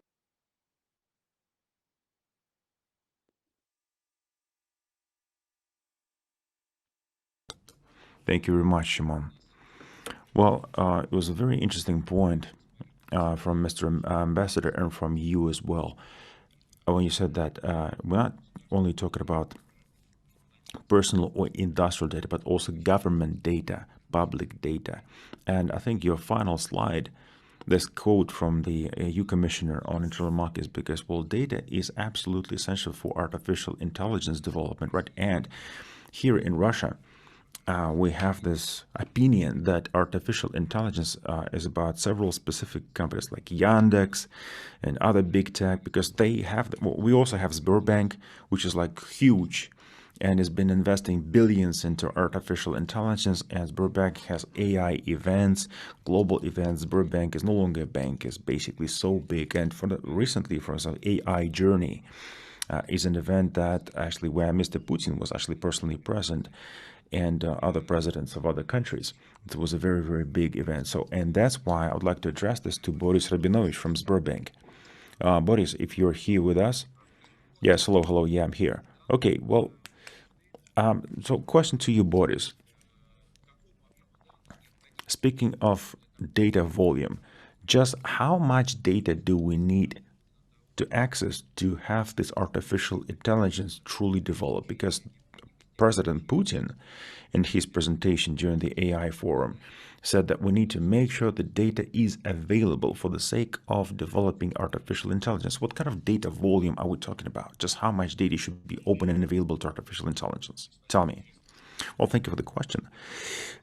I would say that, well, I actually, by and large, support this whole initiative about accessing data, this enriched data, and anonymous data, etc., right? I support all these initiatives. And just to answer your question, of course, the more the better. That's what it's all about artificial intelligence, right? The more the better. So, and there's no such thing as too much data. But then there's the other question. As a CDO of the bank, I need to also think about the quality of data and the data attributes. Then it's a different topic, but I totally support Marcus and Shimon, of course, and Victor and all other presenters, and Alexander as well. So it's true. And thank you for noting that alongside Yandex, there's also Sberbank. Yes, a big tech giant now, not just a bank. It's true. But let me talk about the access to data sets. Let me talk about this question and explain the position of Sberbank for the rest of the market. Well, obviously, there are several things that we need to solve, and we're not unique here. It's basically a similar issue because, well, every time you face these big data sets, the first one is purely economic. Because, well, if you can solve certain issues in a centralized way, that means that the cost of doing business will be definitely lower. Right? If you have data sets available through a single point of access, well, definitely that will enable new services, new products, and much lower costs. This is a huge overall benefit for the digital economy. And according to the World Bank data, because of that, we can actually add 1% to GDP, minimum to global GDP, just because of that. And if you do it in a centralized way, then we'll definitely benefit multiple stakeholders. But the question is then who and how will share these data sets? What are the rules? How do you protect the distribution of these data sets and whatnot, right? In terms of data governance, what are the rules and processes for data interchange, well, monetization of data, etc., etc. And as someone who's in charge of big data platform at Sberbank, I see this as also a very expensive exercise because you invest so much in data management, data audit, data storage, data handling. It's a long list of cost items that you need to invest in. And by centralizing generally available data in one place. Because right now all this data is scattered all over the net, right? Servers, databases, data centers, whatnot. There's so many different places where the data is being stored. If you can actually put it in one place so that anyone, an individual or a company, can go in and tap into this big giant data repository, that would be amazing. And then if you can apply some API, that would be just amazing. That would definitely tremendously reduce the cost of doing business. And in terms of the benefit for society, huge, of course, in healthcare, education, also the overall environment, smart cities and things like that. I mean, this will benefit society, bar none. And I can definitely see that. And using big data sets and big data during the pandemic, by the way, do you know that in Russia, in Moscow, we actually developed this new algorithm that enables us to actually diagnose or we call lung infections, because COVID is related to lung infections. So we, as Sberbank, the bank, provided this technology to all doctors in Russia. So we use artificial intelligence for the public good. And now all doctors in Russia use this technology that was developed by Sberbank, so that we can then diagnose, for instance, lung diseases and things like that. So see, that came out of COVID. But what's missing here, what's lacking, is, like I said, the legislation. It has to be properly governed and properly regulated. And to combine data and blend, I mean, big data is a nice word, but if you cannot enrich it, right, if you cannot match it, right, big is not necessarily better, right? Big data by itself doesn't do anything. You also need to be able to enrich data. So it's very, very important for us to actually not just waste time and money and effort, but to actually make sure that it benefits both us and the clients. Right? The idea is to know your client to the best extent you can. But for that to happen, we want to make sure that we don't necessarily work with the personal data, but with the derivative of the personal data, the anonymous data, because we don't necessarily need the personal data. We need, data that is tagged and has the right attributes. But unfortunately, the bottleneck of the Russian law is that it equates personal data to anonymous data. Anonymous data should not be equal to personal data, because if you see as a government anonymous data still as personal, then you limit our access to such data. So once the data become anonymous, it should be absolutely free access. And some say that by making the data anonymous, you should make them so anonymous that you cannot de-anonymize it back. So if you make it anonymous, make it truly anonymous. But again, it's a step-by-step process. It's a step-by-step thing. And I'm absolutely sure that through trials and errors, we can indeed make sure that it's a one-way thing, and you cannot take anonymous data and then personalize it back, right? So it's possible. I'm sure it's possible. And we're already doing this, and I'm sure that in Europe, companies are also doing this. Again, it's about creating that sandbox, as we call it, technology sandbox, where all participants, stakeholders, the government, the tech companies can operate. And for example, the Association of Big Data in Russia, and we have a representative of this association here. So they created this sandbox so that they can experiment and eventually arrive at the best possible solution. And as you know, as Sberbank and Yandex, we're all part of the Big Data Alliance. And the idea here is that we can indeed use this anonymous data to train our neural models, to train our big data sets, so that we can improve the quality of our modeling and provide new products and services to people. And I would say that for the Alliance, it's very important to actually combine data from multiple sources. Bigger, smaller data sets, so that we can solve specific issues for the general good, for the general public. And taking advantage of the opportunity, please, we need the support of the government here. And it's a very sensitive topic. I'm sure, and Yandex clients, Burbank clients, government clients, I'm sure will absolutely benefit from solving this issue. And coming back to the data volume, the original question.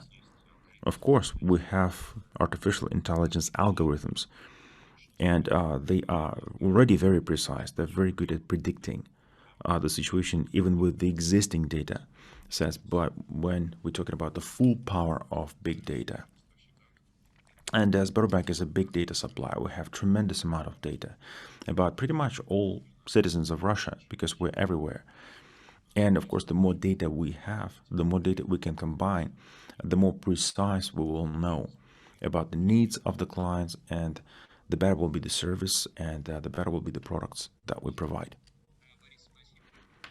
Thank you very much, Boris. Also taking into account the fact that you actually addressed the question to the government representative. I suppose that I will probably pass the floor to another representative. I'm talking about Roman Kuznetsov, of course, head of legal department for the Ministry of Digital Communication. And maybe you can answer this one for me.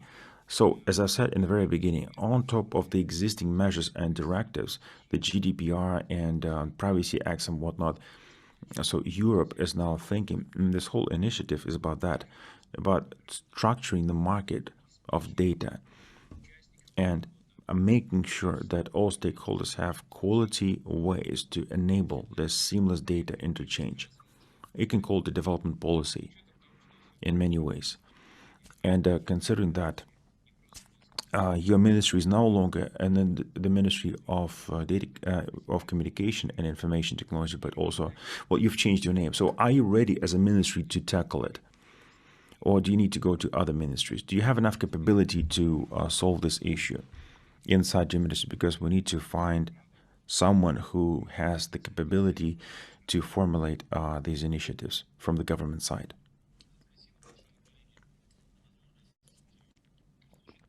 Yes, thank you very much for that. Appreciate it, and thank you for the opportunity, of course, to present my topic here. I completely agree with what the ambassador said about the fair competition, of course, but data safety is also very important.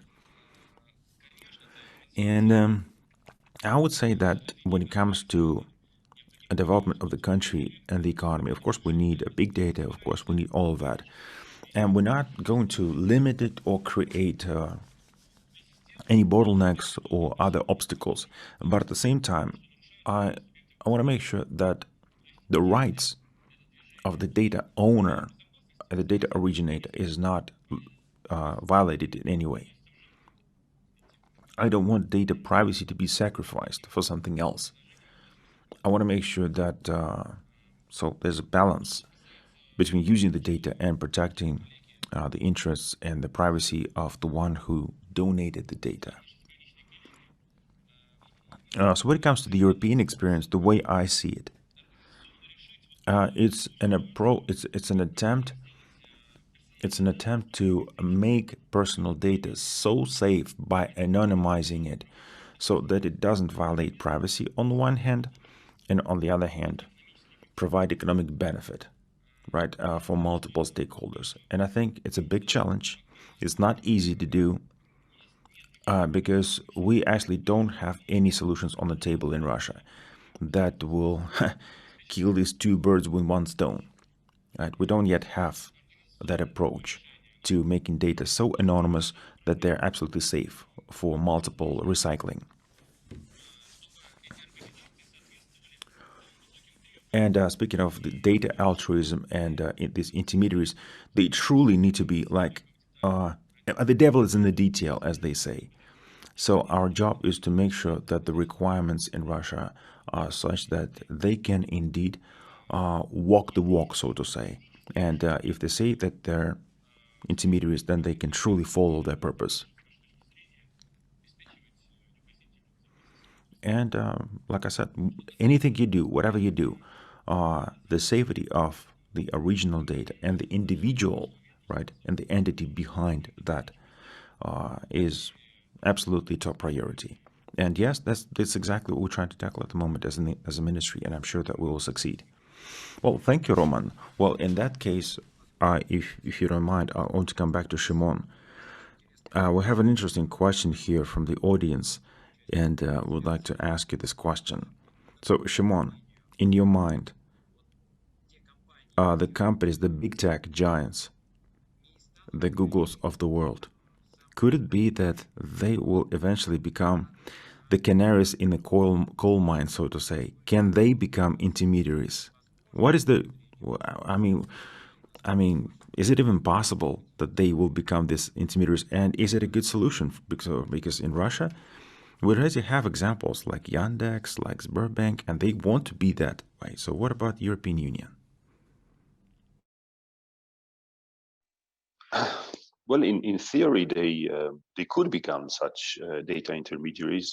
So as long as they comply with the rules and the legislations that we have foreseen for the operation of such data intermediaries, they could become, although they would need to structurally, organizationally separate the work of, let's say, the entity that would provide the services under the rules of the Data Governance Act from everything else that they do elsewhere. This is one of the main, I would say, conditions for maintaining neutrality of the data intermediary service and for avoiding any conflict of interest between the interests of the data holders and the interest of the entity that that is providing the intermediary service.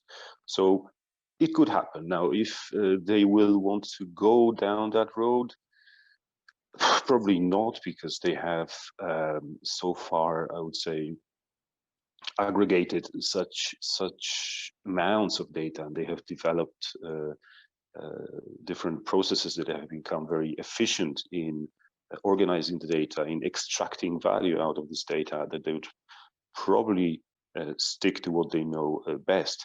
But you know, we never know. And as I said, I mean, the legislation and in general, the data economy in Europe is open to any entity, as long as the entity will comply with the basic rule of governance in this case. But of course, other constraints such as respect of data protection legislation. Here, I can fully support the previous speaker that it is essential that whatever we do, in whichever way we innovate on data, we have to make sure that data protection is fully respected. And as we know, this has not always been the case with the big platforms. So here we see, I think there is a certain effect also on those platforms which, even if they are based outside of Europe, they tend to follow, I would say, the best example or the best practice. And we have seen that they have already modified in many ways their functioning. So I think there is, you know, some hope that not only we will see the emergence of alternative ways of data sharing, which maintain what we call this data sovereignty, meaning data control, the control of data subjects and the control of companies over their data when they share the data, but that even those big online platforms will gradually, you know, merge into those new models. But that's just guessing. We will see what happens. You know, the data economy, just like the digital economy, is so dynamic that we often say, you know, the winners of today may not necessarily be the winners of tomorrow.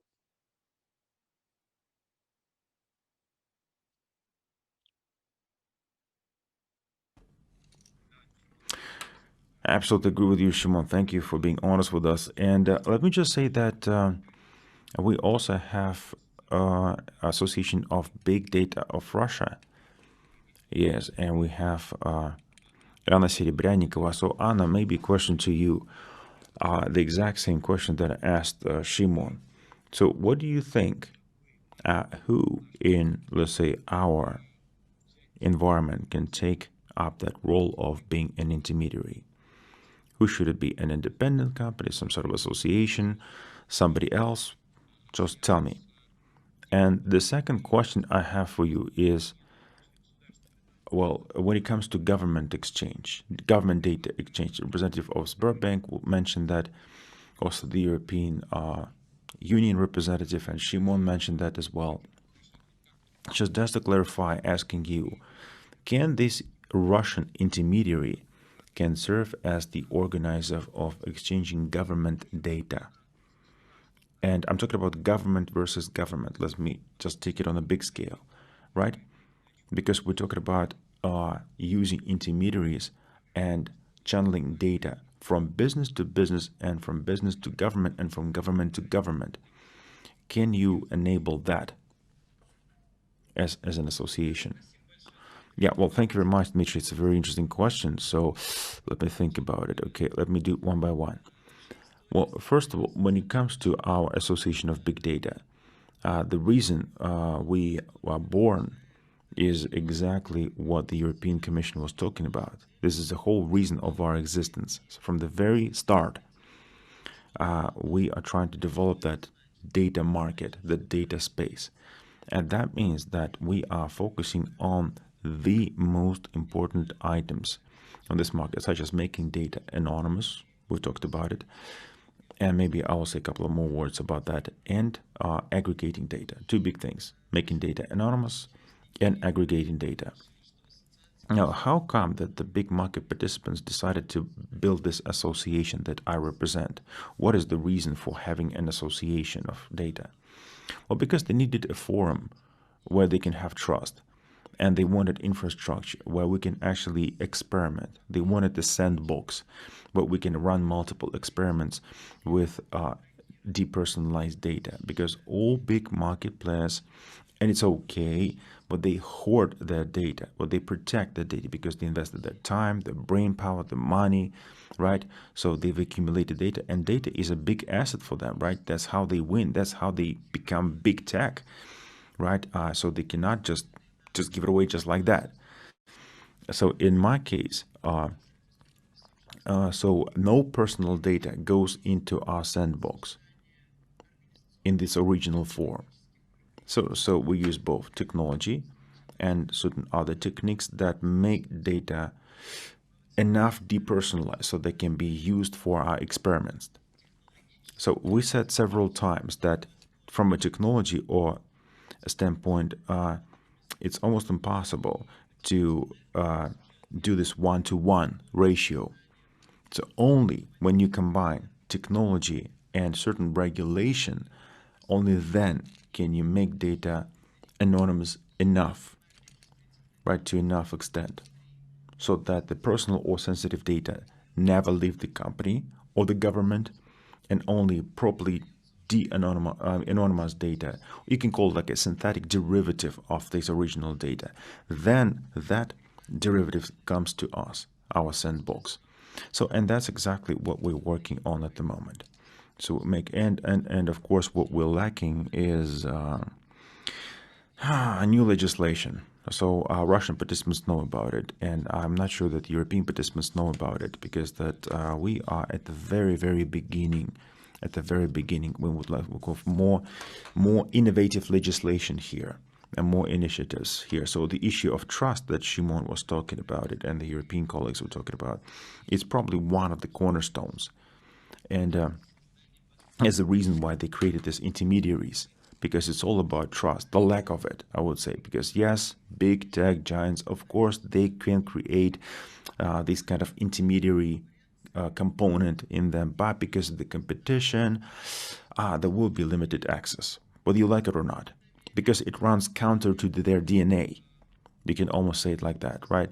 It's almost like you want to turn a wolf into a vegetarian. It's almost like becoming a transvestite in many ways. So, and that's why having our association and serving as an intermediary is the right way to go. So they don't have to butt heads and fight head to head. Like I said, there could be more of it, but the whole idea is the same, so that they can have trust, right? And that's why this independent intermediary is being created. Now, from the positive developments, apart from the sandbox for legislation and technology that we truly, truly believe in, because we need that sandbox for legislation and technology where we can run multiple experiments. The second part is the COVID situation. Because of the COVID, we actually changed our approach to medical data tremendously. I long ago said that the access to anonymous medical data will eventually become easy, and it was one of the most sensitive issues. But finally, the government said yes to using medical data for artificial intelligence, anonymous data. This is a breakthrough. I don't know why nobody's talking about it. That's a breakthrough that we need to do exactly the same for other sectors of economy, so that you can open up anonymous data for the artificial intelligence and for modeling. And because this is the holy grail, because this is the kind of data we need. Now, speaking of the government relationship, it's good that when it comes to access to government and public data is making progress, because we have the so-called digital profiles or the national data management systems and other projects. It's good that we have these initiatives, because there's so many companies that are now part of the digital profile system, so they can actually use government data, public data, for their own use. What they're missing is yet another point of our agenda, is the quality of such access. Yes, they have access, but what about the quality of such access, the so-called SLA, service level agreement? Because to really provide high quality services and products based on public data, partially in the commercial domain, you need to be partners, right? Businesses and government need to see each other as partners. And therefore, through service level agreement, you can create proper quality services so that people can go online and get that service excellence, get a truly high quality of product. So, and that's what we need to do more, of course, so that then we can create a breakthrough in terms of the quality of both products and services. And this work is on the way, and it doesn't violate data privacy, because it is done with full consent through a digital profile, because there's always a consent, and it is done on an aggregated basis, so it doesn't violate any privacy acts. So, and that's what we do. So in the past, we thought that the legislation that regulates personal data in Russia, the privacy legislation, is a major obstacle for the development of digital economy, but not anymore. So we see that through specific legislative actions, such as the new medical data initiative, right, and opening up medical data for artificial intelligence. So that means that we can flourish, we can develop. And what the European Union is doing, they still have Gdpr intact, but on top of that, they have this new intermediaries, and it's great. It's great. So they've given new life to this whole area. It's a very smart idea. So, and they're very precise, they're very specific. So that's the best approach, I guess. That's the best approach to really have progress in this area. And by the way, the deeper we go, the less we fear, because you always fear the unknown. But the more you understand, because every time there's something new, it's like you're in a dark room and you're afraid of things. But when you light up the room, you see, oh, it's not that scary. All this data privacy, not that scary. So we do understand that, as we say in Russia, that appetite comes when you eat. So it's like a sword versus the shield. So that's like, I mean, the way we, for example, treat other areas. It's just a matter of time, of course. It comes with knowledge, education, and the same for control systems, certifications, threat analysis, and whatnot. So like I said, that when it comes to anonymous data, there will be definitely more of it. And I'm not sure I'm saying something new, but what's missing in Russia and what they already have in Europe is this voluntary data donation, right? Being data altruist. For example, I have medical data. I want to open it up. I want to volunteer, right? Of course, you need my consent, and this consent has to be informed. But if I give my consent, then I need a tool so that I can channel all this data and make it public. That's what we're missing in Russia. This donorship, this altruism. If we can tweak Russian legislation and enable that, so I can provide my data if I want to, this will definitely benefit the humankind. This will definitely improve environment, healthcare, many other things. So this will tremendously benefit the public good.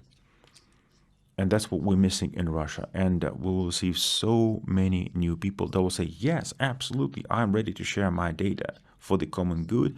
This can be sensor data and whatnot, wearable device data, etc., etc., etc.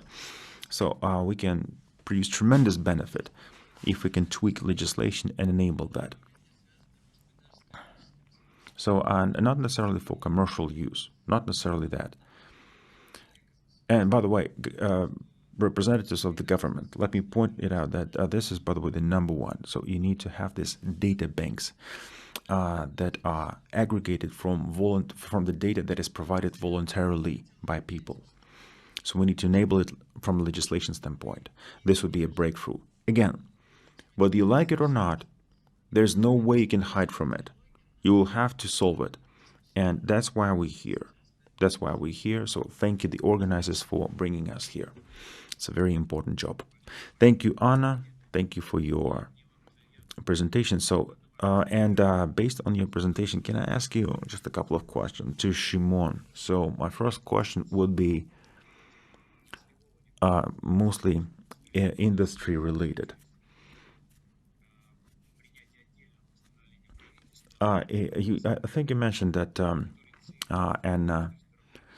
the medical data, right? You mentioned the medical data, that now the medical data are open, right? Of course, they're anonymous, but now finally the government allowed to actually use medical data in Russia. So what about you, Shimon? I mean, to which extent is it mandatory? I'm trying to figure out. Well, clearly, it's a voluntary initiative, right? For example, I would like to donate data. I understand that. It can be an individual or a company. But what about the government? Will government be obligated to donate data, or can they do it voluntarily? What about the government or the ministries, politicians? Will they be obligated to share the data, or is it a matter of, willpower? So will the governments, as part of this initiative, be obligated to share data, or is it voluntary for them? That's the first question. And the second one about this donorship, have you had any estimate just how many people in the European Union are actually willing to volunteer and to actually share data voluntarily?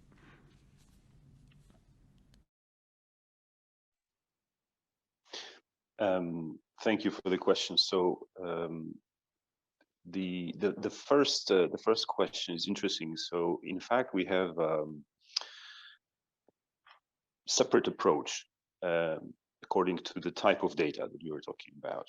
So for all the kind of information which is held in the public sector and which is not sensitive, so which is not covered by all these limitations related mostly probably to personal data protection, there is a full obligation to allow the reuse of such data sets. So, and actually in most cases for free or at a marginal cost of dissemination, meaning that this information, if it's already available in a digital form, should normally almost be available in a fully open manner at no cost.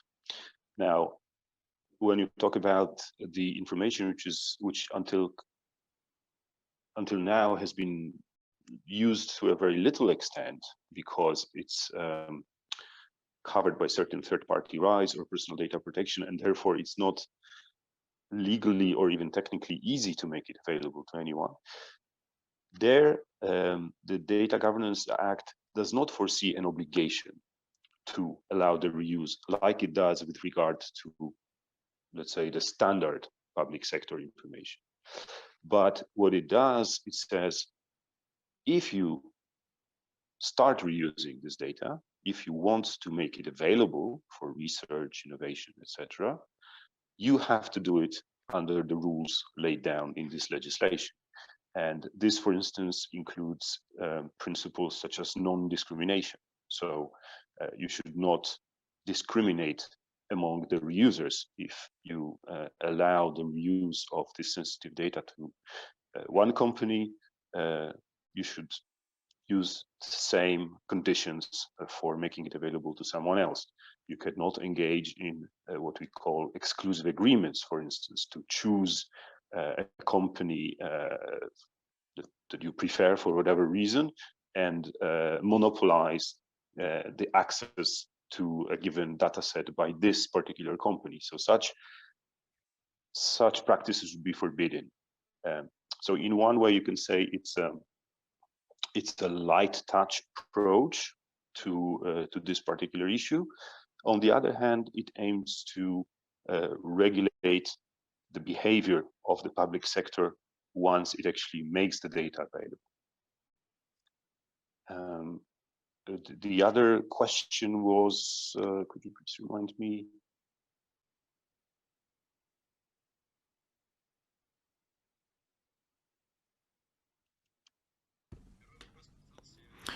Yeah, and the second question about the research in the EU, just how many people in the European Union are willing to actually voluntarily donate data? Yes, well, this I would like to know myself. So we do not have such a specific number. We do not, we have not evaluated the overall number of people who would be willing to donate their data. I think this would also depend on the availability of a, let's say, trusted and secure mechanism to make it possible. So if I ask people now, there would be a different kind of reply than if I ask them in, let's say, 1 year and a half when the data governance regulation will be in place.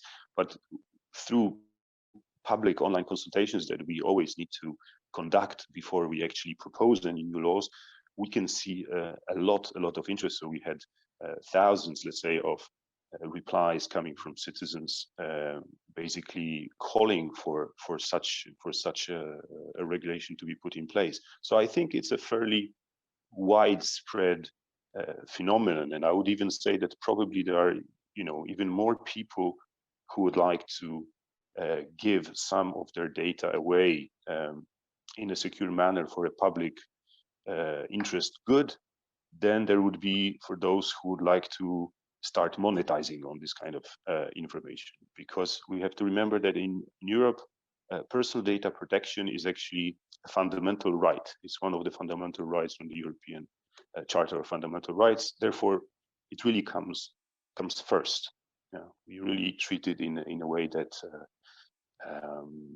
it takes precedence over any other rights and obligations. So I think it's a fairly widespread feeding, and I would be very happy to give away my data for medical research, for instance, if I could.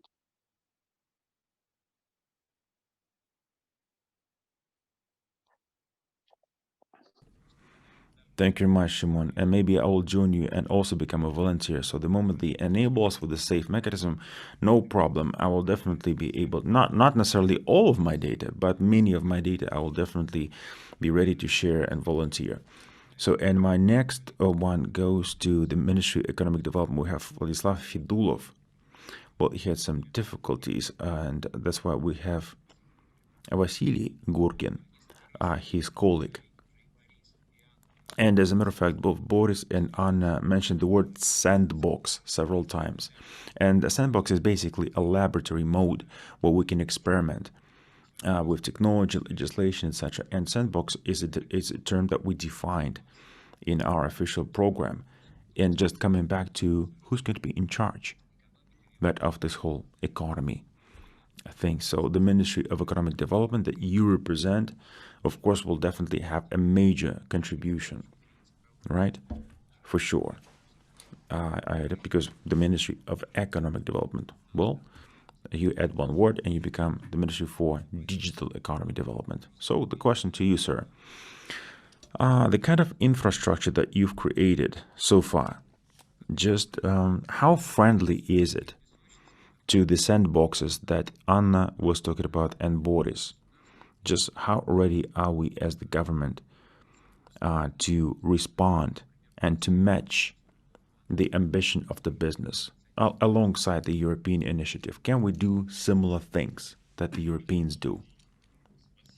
Well, thank you very much for that. And this is a very important topic, to be honest with you. And I absolutely agree with everything that's been said by the ambassador and Shimon and everyone in Russia here from big tech companies. I would say, well, let me take a step back.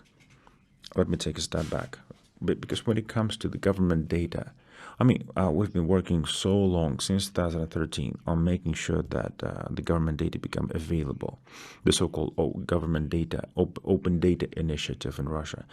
So everything that has to do with opening data that is not sensitive, we've made a tremendous step forward, as you know. And we've been working on this for a long time. You know, we have open data portal called www.gov.ru. And we have tremendous amount of data available there. So not all, but a lot of data sets are open on this web portal. And different quality, of course, different quality. But the biggest problem from the government side is the sensitive data. So sensitive data is not necessarily something that should be completely open and public. And when it comes to providing full access to sensitive data, well, it's a different topic. It can be quite sensitive. And that's why we need additional regulation, so that we can do it maybe, well, in a safe manner, because there's a lot of sensitive data that also need to become shared and reused. So we need to build the right legislation to set the right conditions on how this data should be used and what are the requirements to the participants and the users of such data.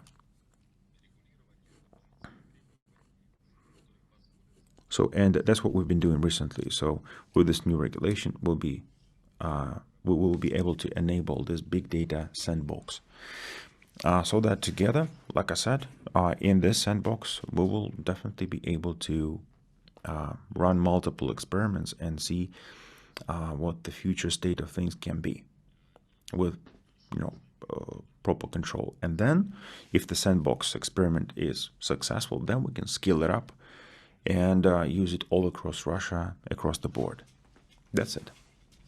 Now, when it comes to the actual sandbox, we'll need to also test, of course, data control, particularly personal data, the quality of data anonymizing, and I would say also set out the right criteria where the quality of making data anonymous matches, well, the truly safe level. There are certain requirements to what a safe data is, should be. And the kind of requirements for both businesses and governments when they publish data that can be then used for artificial intelligence, other applications and things like that. Because, it seems like there's a lot of data, but the quality of this data very often doesn't match the developers' requirements. There are a lot of complaints from developers, IT developers, saying that, yes, there's data, but we cannot use it. And there will be probably intermediaries that will make sure that the published data can be converted in the right format so that they match the requirements of the final users, so that they can actually apply for their neural models, so the data clean up, right, making sure that the data matches the actual requirements of the data model owners. And on top of that, of course, the data owners will have to be participating and sharing in the revenue that being generated by the user of the data. So, and again, this is where the legal framework comes in, so that we can test it out as part of this sandbox, as we call it. That's pretty much it from me, I would say. I do hope that we can actually launch this mechanism, and I do hope that this legal/tech sandbox will help us create a perfect regulation when it comes to access of data, using data, monetizing data, so that both the sell and the buy side can win from using this data, so that we will see new services, new products, new apps, and we'll have a brand new data market that is scalable and that people can enjoy this ecosystem of services. Well, thank you, Vasily. Thank you for that. Unfortunately, we are very, very close to running out of time. I think we've run out of time, as a matter of fact. I see a lot of questions from YouTube, and I'm sure this isn't the last time, of course, we're meeting. And there will be more, of course, just another, in a set of meetings, there'll be definitely more. So if you had your questions, well, answered, of course, there will be more. And you're always welcome, by the way. You're always welcome because people are very, very excited about it. So let's see. Big, big thanks to the speakers today. Thank you for being with us. Very exciting initiative. And from the European side and from the Russian side, I'm sure it's mutually exciting because Europe also wants to know what Russia is cooking, so to say. Not just the Russia are looking at Europe, but I guess it's both. It's reciprocal, right? And some really cool ideas about the data intermediaries and data altruism, something that Russia definitely needs more of. So thank you guys for being with us today, and thank you, the expert. Thank you, Mr. Ambassador. Thank you, Shimon, for your contribution in your report, and everybody else. And I'll see you again. Thank you, and bye-bye. That's all the time we have.